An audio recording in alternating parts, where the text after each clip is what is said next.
Willkommen zurück, Freunde. Nachdem wir uns von unserem Unfall erholt hatten, fuhren wir mit einer guten Portion Anspannung weiter Richtung Süden. Die Baja California ist über 1200 Kilometer lang und landschaftlich extrem speziell. Endlose Wüsten mit meterhohen Kakteen, flimmernde Hitze, salzige Ebenen und immer wieder dieses tiefe Blau des Meeres, das plötzlich neben der Straße auftaucht. Eine Region, die rau ist und gleichzeitig unglaublich schön. Für diesen Tag planten wir unsere Übernachtung in der Nähe von Sandün bei Guerrero Negro. Die Sonne geht hier im Winter bereits gegen 16:30 Uhr unter, also mussten wir unsere Zeit gut einteilen, damit wir vor Sonnenuntergang dort eintreffen und parkieren konnten. Doch als wir ankamen, wendete sich alles zum Nicht-Entspannen-Teil.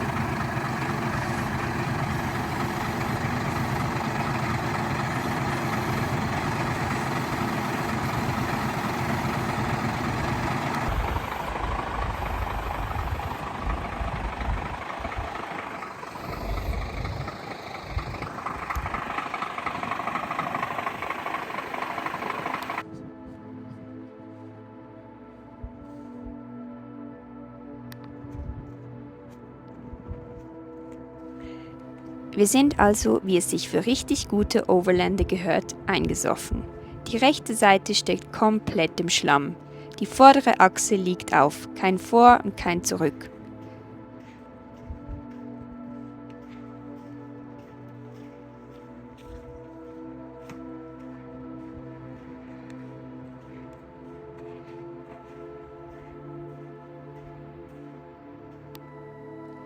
In unserer Verzweiflung trafen wir auf einen deutschen reisenden Overlander, unterwegs mit seiner Frau und dem Unimog. Ohne zu zögern waren die beiden sofort dabei, ließen alles stehen und eilten uns direkt zur Hilfe.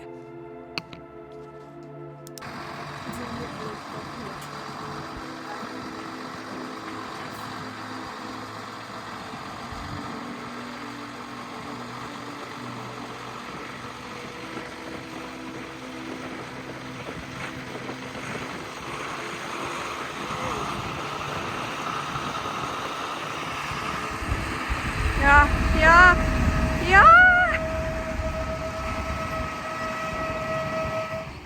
Hallo, wunderschönen guten Morgen, der Tag danach, ausgeschlafen, können wir uns das Debakel ansehen. Ich zeige euch das mal. Wir sind von da hinten gekommen, sind dann hier durch, das ging alles noch gut. Und dann habe ich halt einen Fahrfehler gemacht, gell? Ich bin dann zu weit rechts gefahren. Und habe einen kleinen Mini-Graben gemacht. Ja, so ungefähr. Dann, vielleicht sieht man es auf dem Video, da ganz hinten steht ein Unimog. Das ist ein Deutscher. Und der hat uns dann rausgezogen. Und dann wollten wir nicht mehr nach, weil es ja schon richtig dunkel war, haben wir gesagt, wir gehen nirgendwo mehr hin. Und dann sind wir hier zurückgefahren. Hier sind wir auch schon wieder eingesoffen. Hab das aber früh gemerkt, hier sind wir wieder alleine rausgekommen, ohne Probleme. Und ja, dann haben wir uns dann hier hingestellt, haben hier die Nacht verbracht. Und jetzt werden wir dann da drehen, da vorne und wieder zurück. Und da, wo wir hergekommen sind. So ist es, gell? Ich glaube, jeder Overlander erlebt das mindestens einmal. Jetzt hatten wir nochmal Glück, dass doch ein großes Fahrzeug zur Hilfe war. Sonst hätten wir uns, glaube ich, wären wir jetzt noch im Graben. Aber hat alles gut geklappt. Mexiko meint es momentan noch nicht so gut mit uns, aber das kommt ganz sicher besser. Momentan sind wir noch ein bisschen im, wie soll ich sagen, Vorsichtsmode oder so. Naja, auf jeden Fall werden wir jetzt da rausfahren und werden unsere Reise Richtung Süden fortsetzen, weil wir kriegen ja noch das zweite Mal Besuch in schon 5 Tagen oder so. Und deswegen müssen wir jetzt langsam Richtung Süden. Und das machen wir heute. Und dann seid ihr auch wieder dabei. Was sind das für ereignisvolle Tage hier in Mexiko? Ja, hatte ich vorhin schon gesagt. Mexiko hat uns auf den Boden der Overlander-Realität geholt. Ja, vorbei ist es mit dem easy peasy rumfahren. Ja. Wir machen uns jetzt auf zu unseren Unimog-Freunden hier hinten. Die haben uns gestern gerettet. Ja. Ein ganz nettes deutsches Paar. Und wir zwei sind da verzweifelt bei denen angekommen. Ja, das Ding ist halt, die Sonne ist auch natürlich direkt in dem Moment untergegangen. Es wurde dunkel und ja, es ist alles... War alles ein bisschen schwierig, aber die haben uns sehr, sehr, sehr nett geholfen und darum gehen wir jetzt zu ihnen und bringen ihnen noch was vorbei. Ja. Bedanken uns und verabschieden uns von ihnen, weil hier hinten in die Dünen haben wir es irgendwie nicht mehr geschafft. Wir hatten auch keine Lust mehr. Ja, und es war auch schon dunkel, es hat auch keinen Sinn mehr gemacht, man hat die Straße nicht mehr richtig gesehen und. Nach so einem Ding bleibst du am besten einfach da wieder stehen und gehst eine Runde schlafen und dann am nächsten Tag. Für uns jetzt halt wieder der Plan, eben weil ich ja wie bereits gesagt, wir Besuch kriegen und ja, deswegen haben wir uns jetzt dazu entschieden, dass wir an Ort und Stelle wenden und wieder zurück auf die Hauptstraße gehen, auf die so großzügige Hauptstraße. Das ist auch ein Adventure für sich, also boah, 2 LKWs auf dieser Straße, wenn die sich nur schon kreuzen, ist das brutal. Ja. Ich will mir gar nicht vorstellen, wenn die überholen, das muss ganz übel sein. Aber ja, eigentlich ist es hier wunderschön. Oh ja, es ist echt ein amazing place. Ja, das sind die Sanddünen, hier vorne ist das Meer. Schade macht das Wetter nicht so mit. Genau. Aber es ist richtig schön hier. Temperaturen sind dann langsam ein bisschen wieder kühler. Weil es jetzt halt auch bewölkt ist und so. Ja, aber das ist auf der Pazifikseite. Wir gehen heute wieder zurück. In die Buchtseite, in die Baja. Genau. Und da soll es dann wieder ein bisschen wärmer werden und so. Und jetzt müssen wir halt nochmal 2 gute Fahrtage planen oder machen, so dass wir uns dann im Süden unten mal einen Tag, 2 vor der Besuch kommt, wieder mal sammeln können, reorganisieren, alles verstauen und so weiter und so fort. Und dann gehen wir dann den Süden der Baja exploren, ja? Ja.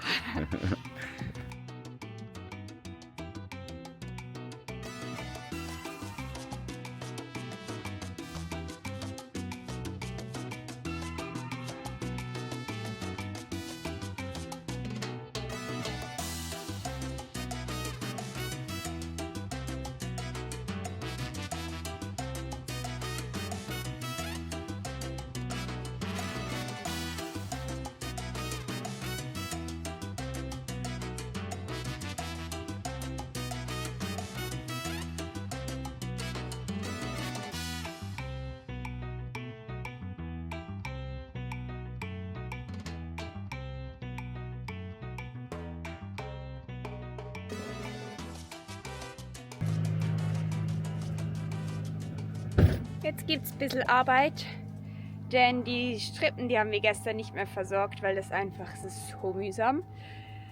Das machen wir jetzt. Also wahrscheinlich das meiste Thiago, weil das ist wieder so eine Arbeit fürs Grobe.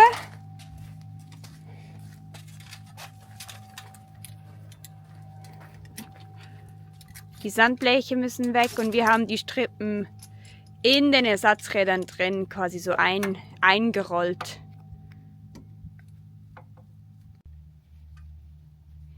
Hier hinten hinter den Dünen steht der Unimog. Wir waren gerade bei ihnen und die haben uns erzählt, was sie schon alles von der Welt gesehen haben. Eigentlich alles. Und darum, wir können noch viel von denen lernen, weil die sind so tiefenentspannt. Und die haben uns dann erzählt, was ihnen schon alles passiert ist.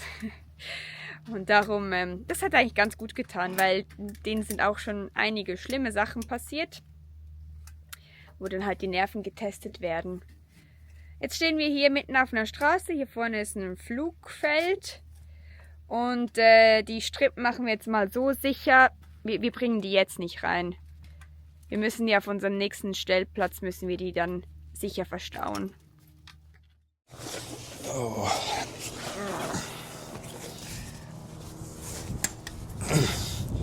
Das wär's jetzt. Boah, ich hab Durst. Ich hab so einen Durst. Manu, bringst du mir ein Wasser bitte? Er hat gesagt, dass er Wasser will. Mal schauen, wie er sich freut, wenn es Sprudelwasser gibt.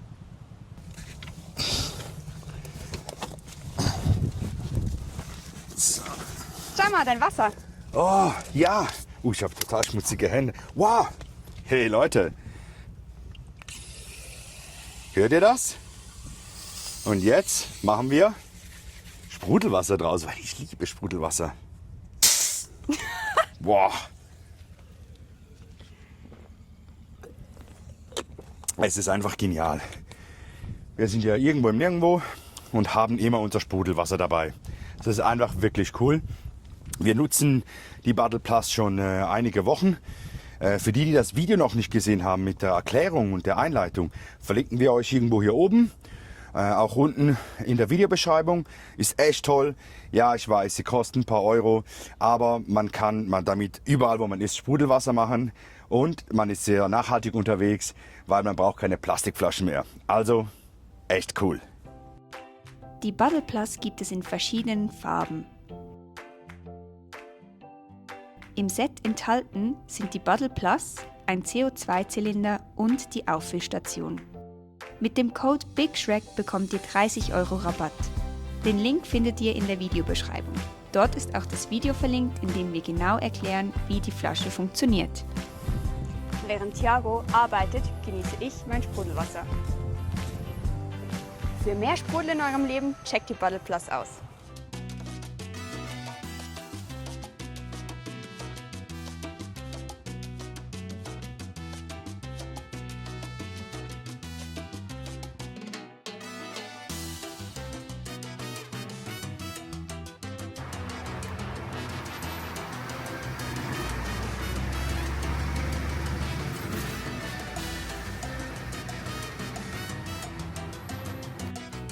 Und wie war es das erste Mal durch so ein mexikanisches Dörfchen zu fahren? Ja, es ist schon eng, aber es ist richtig toll. Die Leute winken und hupen, Lichthupe, normale Hupe.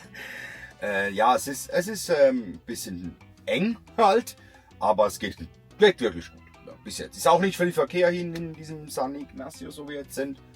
Somit, ja, ist es ganz okay. Jetzt gehen wir kurz einkaufen, damit wir wieder ein bisschen aufgestockt sind und dann geht's weiter. Die Sonne geht hier sehr früh unter, 16:30 Uhr, und darum müssen wir immer schauen, dass wir dann schon vorher am Platz sind, weil sonst endet es wieder so wie gestern ja.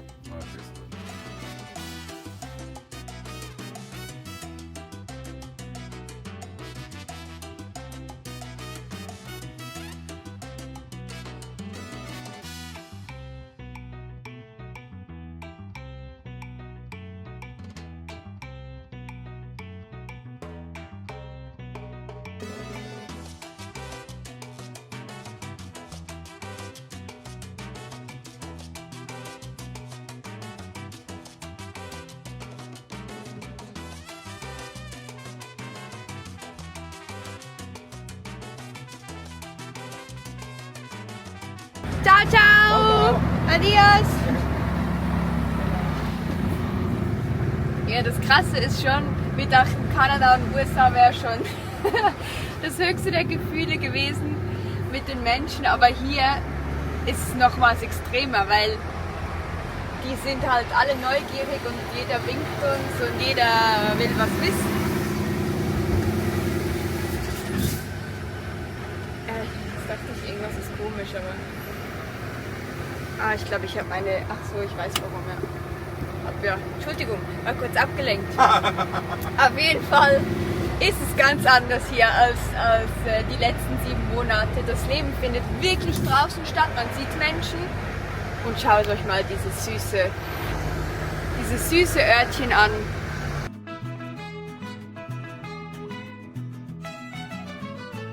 La cucaracha,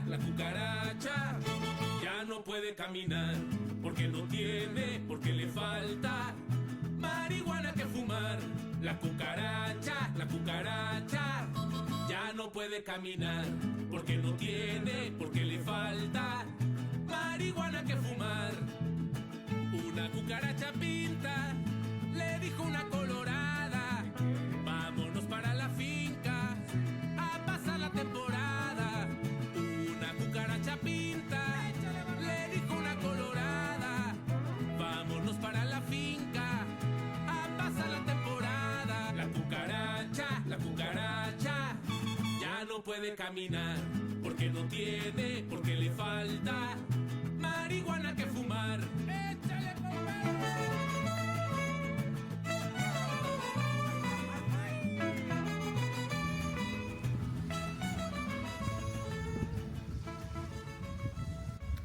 Wir haben unseren heutigen Platz gefunden und stehen sogar direkt am Meer. Was will man mehr? Es ist sehr cool hier, weil es liegen zwar ein paar tote Fische rum, aber das kennen wir schon aus Alaska. Wir haben hier Pelikane, bei denen wir zuschauen können, wie die Fische fangen, Möwen. Es ist sehr eine friedliche Stimmung. Jetzt lassen wir den Tag noch ausklingen. Wir haben schon noch eine Strecke vor uns. Wir haben jetzt noch 4 Tage Zeit, bis meine Schwester kommt und ihr Freund. Und ja, das sollte schon hinhauen. Es gibt schon ein bisschen zu fahren. Die Strecken sind auch für mich persönlich viel angenehmer zu fahren oder viel kurzweiliger, weil es viel mehr zu sehen gibt und nicht einfach so eine langweilige, gerade Strecke geradeaus.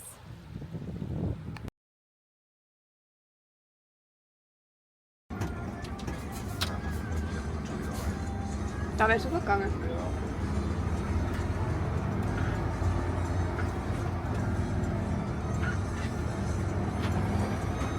Wird immer länger, Schatz. Ja, ich sehe es. Und schlammig wird es auch wieder, wenn wir da kehren.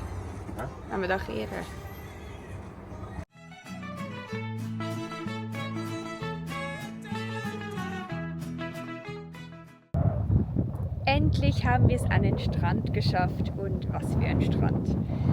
Irgendwie sind wir jetzt wirklich ein bisschen im Paradies angekommen. Es fühlt sich an wie Ferien, aber ich zeige es euch am besten selbst.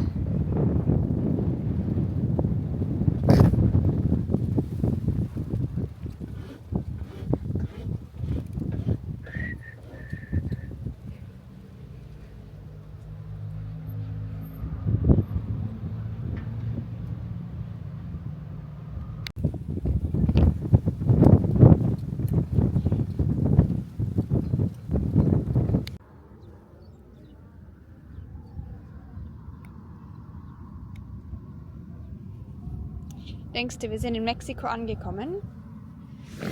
Ja, definitiv jetzt.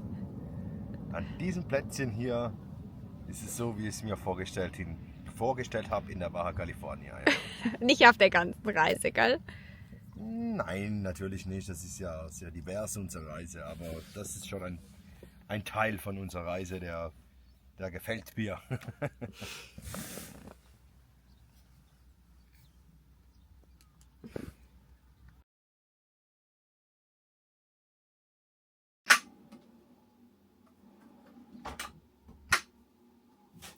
Hallo Leute, wir haben nicht so gut geschlafen an diesem Strand. Eigentlich ist es ja sehr, sehr, sehr idyllisch hier. Aber es führt halt eine Straße oben am Strandabschnitt vorbei und Thiago konnte, glaube ich, bis 2 Uhr nachts nicht schlafen, weil die LKWs hier diese, wie sagt man den, Motorbremsen benutzen. Auf jeden Fall, das hört sich wirklich ein bisschen brutal an. Man denkt sich jedes Mal, da kracht ein Fahrzeug in uns rein. Aber gut, ich habe sowieso keine Probleme damit. Aber bei Thiago war es ein bisschen schwierig. Und jetzt essen wir erstmal Frühstück. Wir haben wieder frische Früchte. Wir haben Papayas, die riechen sogar nach etwas. Schmecken, Entschuldigung. Sehr, sehr, sehr lecker. Und hier bei diesem Platz hat es hinten auch ein Restaurant. Da haben wir gestern schon eigentlich das erste Mal richtig mexikanisch gegessen. Wir sind jetzt wirklich so langsam angekommen. Wir haben jetzt noch 4 Tage Zeit, bis wir ganz unten im Süden in der Baja sein müssen, bis meine Schwester und ihr Freund kommt. Aber das geht jetzt eigentlich ganz gut. Wir haben hier 2 Nächte genommen, einfach, dass wir mal ein bisschen durchatmen können. Und dann geht's weiter und wir haben uns so organisiert, meine Schwester, die haben ein Airbnb genommen und wir stellen uns auf einen Campingplatz, der ist nicht am Meer, aber die zwei werden ein Mietauto haben und so werden wir die Dinge mit dem Mietwagen erkunden. Ich glaube, das wird sowieso ein bisschen einfacher dann. Genau, und Biggie steht dann safe auf dem Campground. Und für Weihnachten schauen wir mal, ob wir vielleicht irgendwo am Strand uns hinstellen können und zusammen dort Weihnachten feiern können. Das wäre natürlich optimal. Aber jetzt essen wir erstmal Frühstück und dann schauen wir, was der Tag so bringt.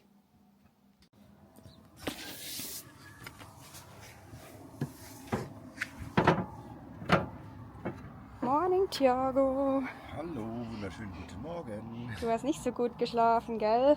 Nein, die Nacht war ein bisschen laut für mich. Ist lustig. Seit wir auf der Reisen sind, bin ich einiges empfindlicher geworden, was Lärm betrifft. Besonders wenn wir jeweils an Orten stehen, wo niemand ist und es dann richtig schön ruhig ist.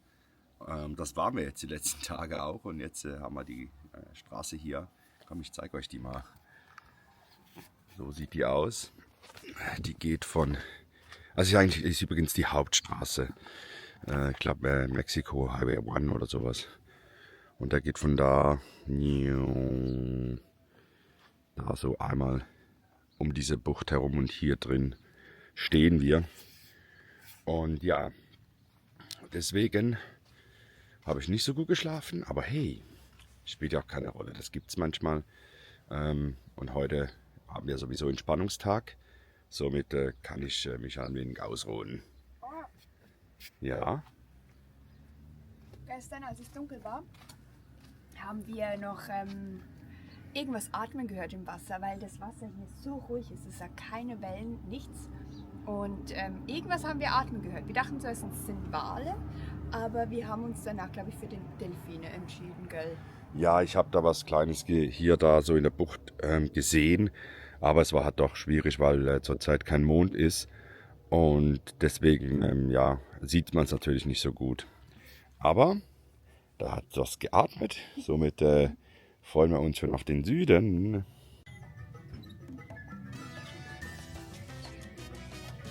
Endlich hast du Tacos bekommen. Ich liebe Tacos, ich sag's euch, die sind so lecker. Boah. Und die kosten nicht so viel wie bei uns in der Schweiz, gell? Nee, das kostet jetzt irgendwie, was sind das? 3,50 € oder 3 Euro. Wir haben auch schon Tacos gesehen für 50 Cent. Also Essen ist hier richtig günstig und sehr, sehr lecker und gesund, stellt euch vor.